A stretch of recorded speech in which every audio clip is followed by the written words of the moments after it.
நல்லபடியாக ஒரு விஷயத்தை செய்வதற்காக அந்த தனிமையை நீங்கள் ஏற்படுத்திக்கணும்.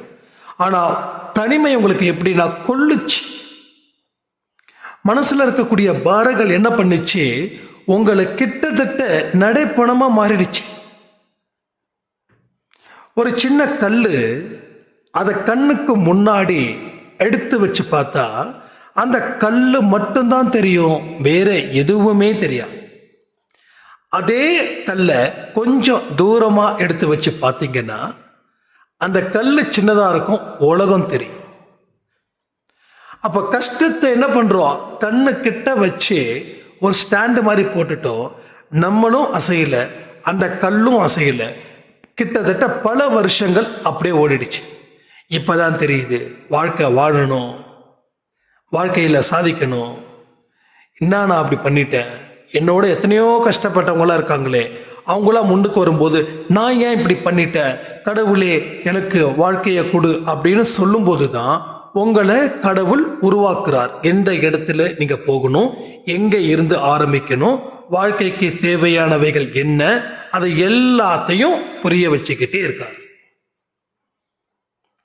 அப்போ புரிய வச்சுக்கிட்டத நீங்க என்ன பண்ணணும், அதை பத்திரமா வச்சுக்கணும்.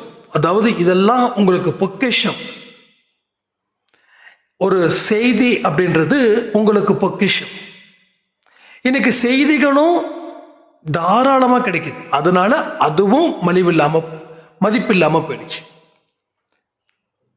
ஒருத்தர் எனக்கு தெரிஞ்சவர் ஒருத்தர் பேசிட்டு இருந்தாரு. ஒரு காலத்துல லைப்ரரி அவ்வளவு கூட்டமா இருக்குமா, அவ்வளவு கூட்டமா இருக்குங்க. லைப்ரரியில உட்கார்றதுக்கு இடம் இருக்காது. சில பேர் கீழே உட்கார்ந்து படிப்பாங்க, சில பேர் நின்னுக்கிட்டு படிப்பாங்க. ஏன்னா இன்ஃபர்மேஷன்ஸ் அவ்வளோ தேவை, அவ்வளோ அறிவு தேவைப்பட்டுச்சு.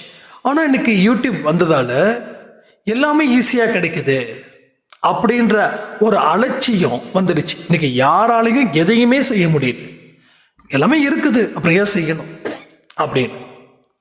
அப்போ அலட்சியப்படுத்தப்பட்ட அத்தனை விஷயங்களும் வாழ்க்கையில் உங்களுக்கு தோல்வியை கொடுக்குதுன்றது வாழ்க்கையோட பிற்காலத்தில் 70, 80 நீங்க நொந்துக்கிறீங்க.